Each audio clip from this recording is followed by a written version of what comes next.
A'udzubillahi minasyaitonirrajim. Bismillahirrahmanirrahim. Alhamdulillah rabbil alamin, wassalatu wassalamu ala asyrafil anbiya'il mursalin wa ala sahbihi ajma'in. Terima kasih kepada tuan-tuan yang sudi mendengar perkongsian pada saat ini dalam sekitar 5 hingga 7 minit sahaja.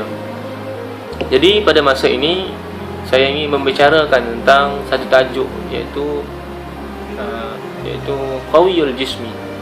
Ianya merupakan cabang ataupun ada dalam 10 mushafat tarbiyah. Adapun nama lain bagi mushafat tarbiyah ni, 10 mushafat tarbiyah ni adalah 10 peribadi mukmin yang dinamakan oleh orang lain kan, ataupun 10 ciri-ciri muslim, 10 ciri-ciri mukmin. Jadinya dalam bab qawiyul jismi ni, bila kita membicarakan qawiyul, kekuatan kan, kita bahagikan dia kepada beberapa bahagian. Contohnya yang pertama, menjadi mukmin yang kuat. Yang kedua, kita menyiapkan kekuatan untuk kita menghadapi musuh.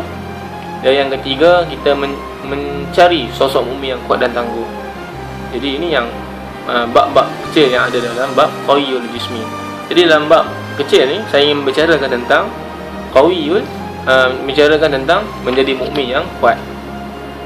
Jadi bila kita berbicara tentang kuat ni, dari segi pemahaman kita secara umumnya, kita nampak kuat ni adalah segi bentuk yang berbentuk luaran. Contohnya bila kita nampak orang ni tengok badan berketul kan, orang panggil badan tough kan, six pack ke apa ke, badan ni ada otot ke apa, baru kita rasa dia ni kuat ni. Ataupun orang ni mampu angkat benda-benda yang berat. Contohnya dia boleh angkat almari, dia boleh angkat lori. Kita tengok bila orang buat benda ni, kita ni orang yang kuat ni. Itu okey. Tak mengapa, itu juga bawa masuk kuat. Jadi saya bukan nak membicarakan kuat dari segi itu, tapi kita membicarakan dari segi sudut yang lain. Jadi kita ambil satu hadis Nabi sallallahu alaihi wasallam yang berbunyi, mukmin yang kuat dan mukmin yang kuat ni lebih Allah cintai, lebih Allah sukai daripada mukmin yang lemah. Di kedua-duanya tu ada kebaikan yang tersendiri. Hadis ni yang diriwayatkan oleh Imam daripada Abu Hurairah, diriwayatkan oleh Imam Muslim. Semoga Allah memberkati dua tokoh besar dalam sejarah umat ini sendiri. Jadinya tuan-tuan, kenapa, apa faktor-faktor yang menyebabkan mukmin yang kuat ni lebih Allah cintai dan lebih Allah sukai? Kita ambil yang pertamanya, kerana mukmin yang kuat ni dia menggunakan kelebihan kekuatan dia ni untuk dia buat amal kebaikan yang dia ada. Membuat amal kebaikan, dia mampu membanyakkan lagi, dia mampu mengerjakan secara lebih optimal lagi, sehingga dia mampu dia nak himpunkan pahala yang lebih banyak, serta dia nak raih redha Allah Subhanahu wa taala. Dan dia raih juga kecintaan dia kepada Allah Subhanahu wa taala. Ini ciri-ciri mukmin yang kuat. Jadinya bukan kita tak nak mahu berbicara tentang kuat ni segi bentuk luaran saja. Kita nak tengok segi aspek yang lain. Jadinya dengan kekuatan yang dia ada juga, yang menyebabkan Allah cinta dia, antara faktor yang lain juga ialah dia mampu untuk tundukkan godaan nafsu, bisikan syaitan pada diri itu sendiri.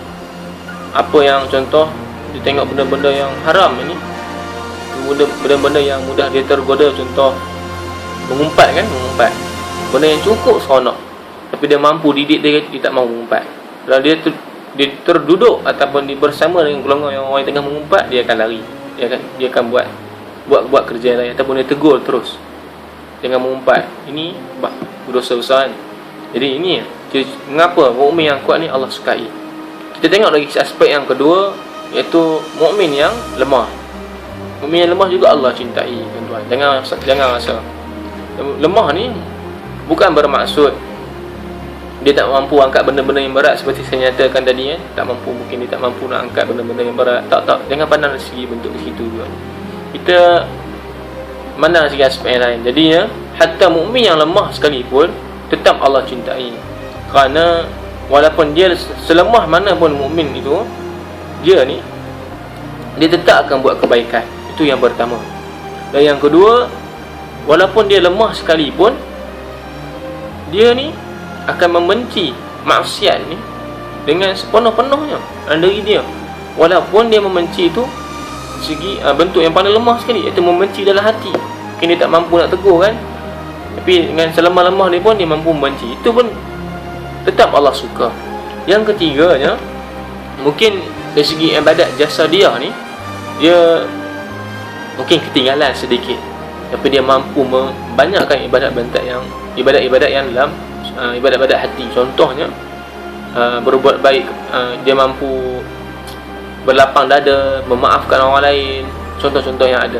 Jadinya itu yang ketiga. Dan yang keempat pula, dan yang terakhir, hatta dia lemah sekalipun, kerana kelemahan dia mudah sangat, mungkin dia mudah tergoda dengan syaitan, dengan bisikan nafsu sebagainya, dia ni sentiasa membanyakkan taubat dia kepada Allah Subhanahu Wa Taala. Kata Allah dalam Al-Quran, innallaha yuhibbut tawwabin wa yuhibbul mutatahhirin. Sebenarnya Allah ni mencintai orang yang bertaubat dan orang yang menyucikan diri dia. Surah Al-Baqarah ayat 222. Jadinya tuan-tuan, dengan kelemahan yang dia ada, dia tetap melakukan taubat dia kepada Allah Subhanahu Wa Taala. Dia sentiasa mohon ampun kepada Allah Subhanahu Wa Taala. Jadi kata tokoh daripada Indonesia namanya Anies Mata, dia kata untuk kita melakukan perubahan pada lingkungan kita ni perlu bermula pada diri sendiri, iaitu dengan proses awal ialah kita melakukan taubat. Kerana taubat ni kita nak membaiki hubungan kembali kita kepada Allah Subhanahu Wa Taala, takut-takut kita terhijab dengan dosa-dosa kita. Yang kedua, untuk memudahkan gerak kerja kita pada masa hadapan. Jadi tuan-tuan, sama ada kuat kita atau lemahnya kita kena sentiasa membanyakkan proses taubat kita kepada Allah Subhanahu Wa Taala. Jadinya sedikitlah saya punya perakhiran. Jadilah mukmin yang kuat, dan jangan kita bila rasa kita kuat kita memperlekehkan orang lain. Kerana orang yang lemah sekalipun segi ibadat dan sebagainya, dia tetap ada kekuatan yang dia miliki. Semoga Allah memberkati dan merahmati kita, dan kita berjumpa lagi pada masa hadapan. Ini wallahu taala alam. Assalamualaikum warahmatullahi taala wabarakatuh.